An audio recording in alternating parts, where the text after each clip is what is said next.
اللہ عز و جل قرآن عظیم میں یوں ارشاد فرماتا ہے، وہی ہے رب جس نے رسول کو بھیجا ہے دین حق کے ساتھ، هو الذی ارسل رسولہ بالہدی ودین الحق، ہدایت اور دین حق کے ساتھ بھیجا ہے، وہ اللہ ہے۔ اور اپنے رسول کو کس لیے بھیجا ہے؟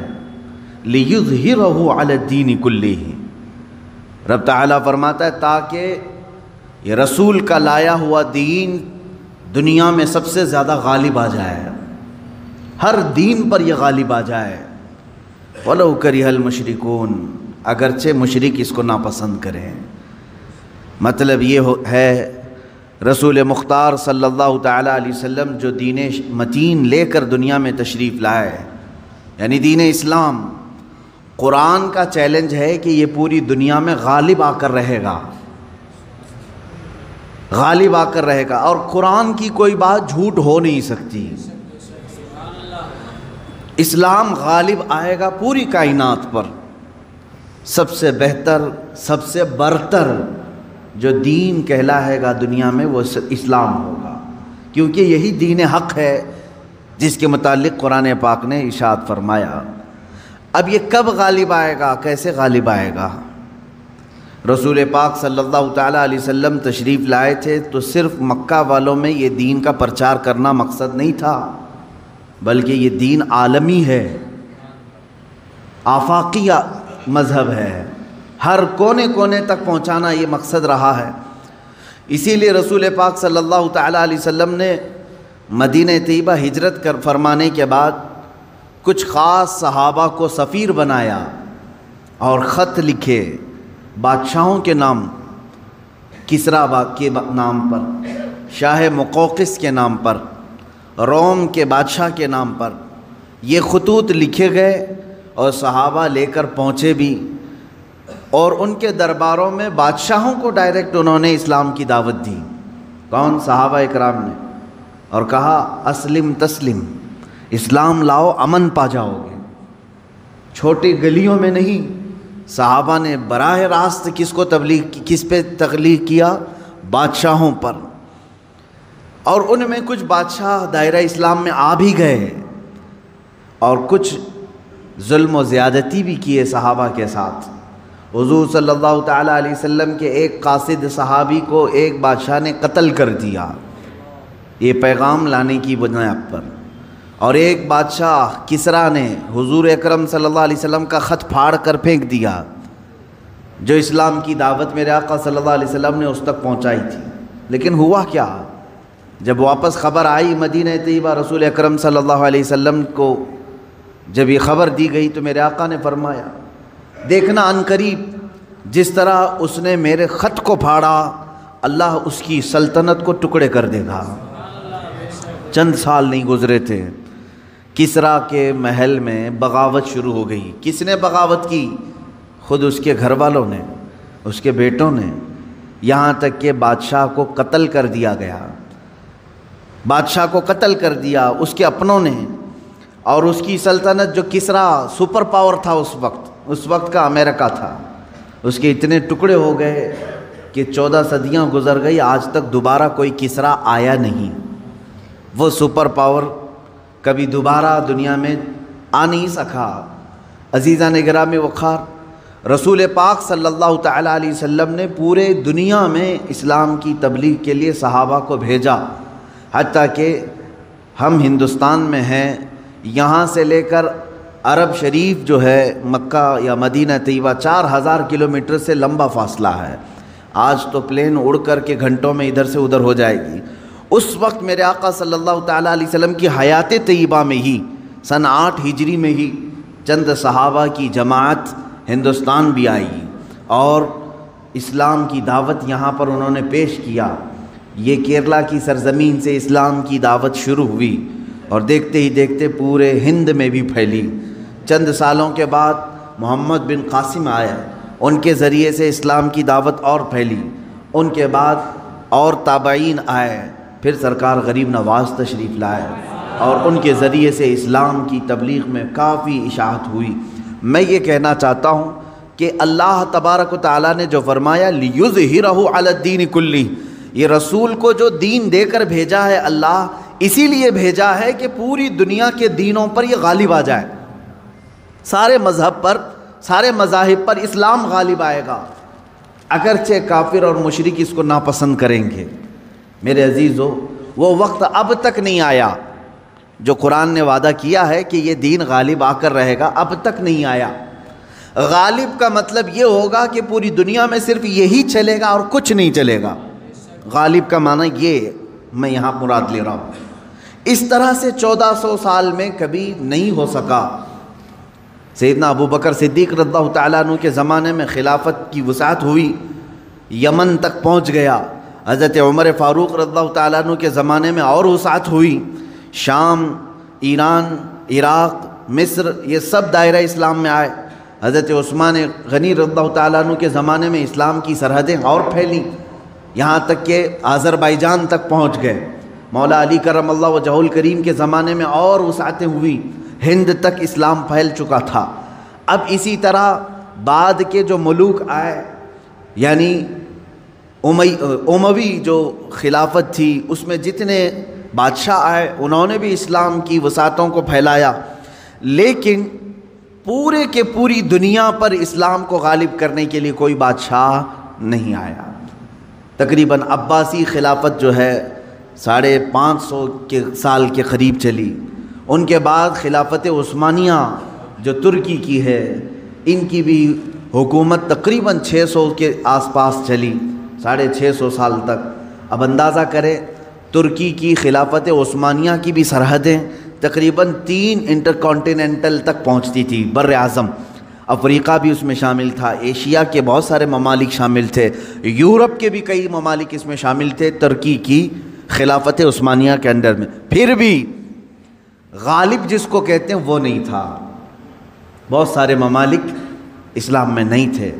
تو اب یہ 14 صدیوں کی تاریخ میں نے آپ کو اجمالاً بتا دی، خلافت راشدہ سے لے کر خلافت عثمانیہ تک، خلافت راشدہ سے لے کر خلافت عثمانیہ تک، یعنی تقریباً 632 عیسوی سے لے کر 1921 تک پورا کا پورا جو یہ یعنی مسافت ہے، اس میں سب بادشاہان اسلام، خلفائے اسلام آئے، لیکن دین غالب جس کو کہا گیا ہے قرآن میں وہ نہیں تھا۔ ہاں چند ملکوں میں ہے، آج بھی 57 کنٹریز میں اسلام ہے، تقریباً اسلام تو پوری دنیا میں ہے، لیکن 57 کنٹریز ایسی ہیں جو اپنے آپ کو اسلامی ملک کہتی ہیں، جہاں کے بادشاہ، جہاں کا نظام اکثر بیشتر اسلام سے ملتا جلتا ہے۔ اسلامی کنٹریز کے نام پر 57 ملک آج بھی ہیں، لیکن پھر بھی جو اللہ نے فرمایا پوری دنیا میں غالب آئے گا وہ نہیں ہوا۔ اب ہم رب تعالیٰ سے پوچھتے ہیں مولا وہ کب آئے گا جب پوری دنیا پر صرف دین اسلام غالب ہوگا اور رسول کا یہ دین غالب آ کر رہے گا، یہ بات طے ہے۔ جب اللہ نے فرمایا تو ہونا ہے۔ اس سے پہلے جو حالات آئیں گے وہ بھی میں بتاؤں گا آج کی اس گفتگو میں۔ رسول پاک صلی اللہ تعالیٰ علیہ وسلم سے ہی پوچھ لیتے ہیں کہ آقا آپ کا لایا ہوا یہ دین پوری دنیا کے چپے چپے میں کب پھیلے گا، کب ہر انسان دائرہ اسلام میں رہے گا؟ اللہ کے نبی صلی اللہ تعالیٰ علیہ وسلم ارشاد فرماتے ہیں قیامت کے قریب میری اولاد میں ایک میرا بیٹا پیدا ہوگا جس کا نام محمد ہوگا، حضور صلی اللہ علیہ وسلم کے نام پر ہوگا، اور دنیا اسے لقب سے یاد کرے گی مہدی کے نام سے۔ اور حضور اکرم صلی اللہ علیہ وسلم نے ارشاد فرمایا میری نسل میں، میری اولاد میں، حضرت فاطمہ کی اولاد میں جب وہ پیدا ہوں گے دنیا میں اور پھر ان کی خلافت قائم ہوگی تو فرمایا گیا کہ پوری دنیا میں صرف اور صرف اسلام غالب آ کر رہے گا۔ اب وہ زمانہ کب آئے گا؟ ہاں اللہ کا وعدہ برحق ہے، اللہ نے فرمایا یہ دین پوری دنیا پر غالب آ کر رہے گا، چاہے تم پسند کرو نہ پسند کرو۔ اب میری گفتگو کو بھی بہت سارے لوگ ناپسند کریں گے، وہ یہی کہیں گے ایک سمپردائک بھاشن ہے، یعنی ایک دوسرے کے بھید بھاؤ کی بات نہیں. میں کہوں گا اگر تم زندہ رہو گے تو دیکھو گے انشاءاللہ العزیز تم بھی اس چیز کو ایکسیپٹ کرو گے جو تمہاری روح کو سکون پہنچانے والی چیز ہے، تمہارے قلب میں اطمینان ڈالنے والی چیز ہے. اسلام کا مطلب یہ ہے پیس، کہ تمہارے دلوں میں اور روح میں وہ سکون پیدا کرتا ہے. عزیزان گرامی وقار، اب رسول پاک صلی اللہ تعالیٰ علیہ وسلم کے فرمان کا مقصد میں آپ کو سمجھاؤں. حضور نے فرما دیا قیامت کے قریب میری اولاد میں میرا ایک بیٹا پیدا ہوگا جس کا نام میرے نام سے مشابہ ہوگا، یعنی محمد، اور اسے پورا زمانہ امام مہدی کے نام سے یاد کرے گا، اور وہ پوری دنیا میں کائنات میں اسلام کو غالب لا کر رہیں گے. اسی زمانے میں عیسیٰ علیہ السلام کا نزول بھی ہوگا. حضرت عیسیٰ علیہ السلام آسمانوں پر آج بھی باحیات ہیں، یہ ہمارا عقیدہ ہے سارے مسلمانوں کا. امام مہدی کے زمانے میں عیسیٰ علیہ السلام اتریں گے. یہ کون سا علاقہ ہوگا اس کے متعلق حدیثیں ہیں.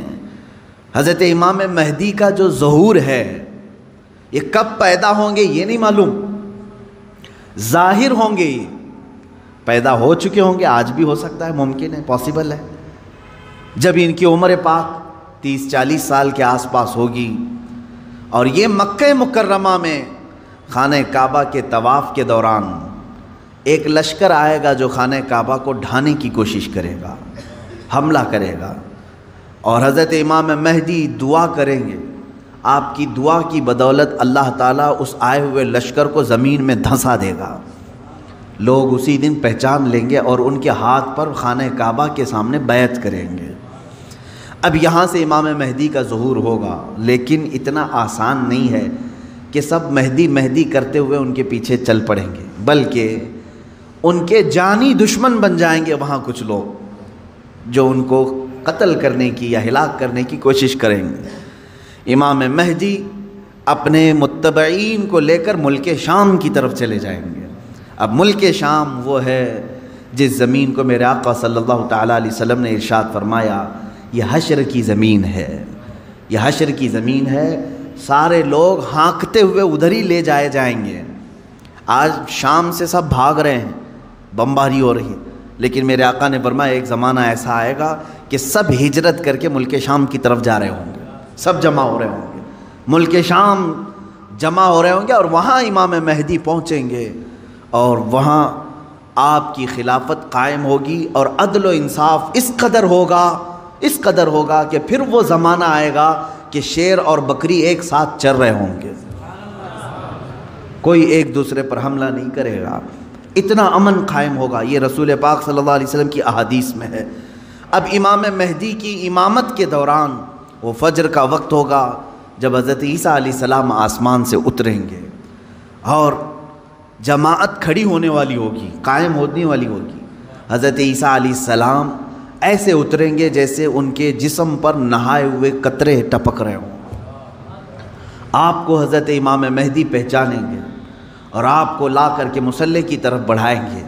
نبی اللہ ہیں، روح اللہ ہیں، عیسیٰ ابن مریم سلام اللہ علیہ، قرآن پاک میں جن کے تذکرے ہیں، وہ اللہ تبارک و تعالیٰ کی نشانیوں میں سے ایک نشانی ہے، وہ عیسیٰ آئیں گے. اب وہ نبی جب امام مہدی ان کو آگے بڑھائیں گے، حضرت عیسیٰ علیہ السلام امامت کے لیے آگے نہیں بڑھیں گے، اور کیا فرمائیں گے؟ ارشاد فرمائیں گے کہ یہ مصلی امامت امت محمدیہ کا حق ہے، آپ امت مصطفیٰ ہیں، آپ امامت کریں، ہم مقتدی بنتے ہیں. اللہ اکبر. رسول پاک صلی اللہ علیہ وسلم کے مقتدی بنے سارے انبیاء، یہ تو معلوم ہے، لیکن رسول کی ایک امتی کے مقتدی بھی عیسیٰ علیہ السلام بن رہے ہیں. میرے عزیزو، یہاں نبوت کا درجہ گھٹانا مقصد نہیں ہے، بلکہ یہاں امت مصطفیٰ کی فضیلت بتانا ہے. امام مہدی کی امامت ہوگی، اس کے بعد پھر جو دنیا میں حالات ہوں گے وہ کیا ہوں گے؟ دجال آ چکا ہوگا اور دجال اپنے فتنے پھیلا رہا ہوگا، اور اب دجال کو کون مارے گا، کون ختم کرے گا؟ سارے لوگ پریشان ہو چکے ہوں گے، قتل عام کر رہا ہوگا لوگوں کو، ایمان والوں کا. جو اسے خدا کہے اسے چھوڑ دے، اور جو اسے خدا نہ مانے اسے دونوں پیر پکڑ کر چیر دے. یا گرم کھولتے ہوئے تیل میں ڈال دے، ظلم و ستم کی حد کر دے گا۔ کچھ لوگ ڈر کر کے کفر کر دیں گے، شرک میں مبتلا ہو جائیں گے، اور کچھ ایمان پر قائم رہیں گے، لیکن یہ زمانہ زیادہ دن تک نہیں چلے گا۔ حضرت عیسیٰ علیہ الصلاۃ والتسلیم کے نزول کے بعد عیسیٰ علیہ السلام کی جہاں تک خوشبو جائے گی یا ہوا انہیں مس کر کے نکل رہی ہوگی، تو وہ ہوا دجال کو جیسے لگے گی وہ پگھلتا جائے گا، جیسے موم آگ کی گرمی سے پگھلتا ہے، دجال عیسیٰ علیہ الصلاۃ والتسلیم کی دوری کی ہوا سے ہی پگھل رہا ہوگا۔ یہاں تک کہ مقام لد ایک جگہ ہے، اسرائیل میں ہے وہ آج، اور دنیا کا بڑا ایئرپورٹ انہوں نے وہاں پر بنایا ہے، مقام لد کا ایئرپورٹ بھی بنا ہوا ہے۔ اور حدیث پاک میں ہے عیسیٰ علیہ السلام مقام لد پہ اس کو اپنے تیر سے نشانہ بنائیں گے اور قتل کر دیں گے، اور امت مصطفیٰ کا یہ آخری فتنہ بھی ختم ہو جائے گا۔ اب اس کے بعد کیا ہوگا؟ وہی آیت جو میں نے تلاوت کیا، اللہ نے فرمایا هو الذی ارسل رسولہ بالہدی ودین الحق لیظہرہ علی الدین کلہ، وہ اللہ ہے جس نے اپنے رسول کو دنیا میں بھیجا ہے ہدایت کے ساتھ اور دین حق کے ساتھ، اس لیے کہ اس رسول کا دین پوری دنیا پر غالب آ کر رہے۔ اب یہ دین غالب آئے گا دجال کے خاتمے کے بعد امام مہدی کے ہاتھوں سے۔ ہر ملک یا ہر سلطنت جہاں کہیں تخت ہوگا وہاں پرچم صرف اسلام کا لہرا رہا ہوگا۔ وہ زمانہ آئے گا، وہ غالب ہو کر رہے گا دین۔ اور اللہ رب العزت نے یہ ارشاد فرمایا ہے کہ تم پر کسی اور کو پھر اللہ غلبہ نہیں دے گا۔ یہ زمانہ بھی کافی سال تک چلے گا۔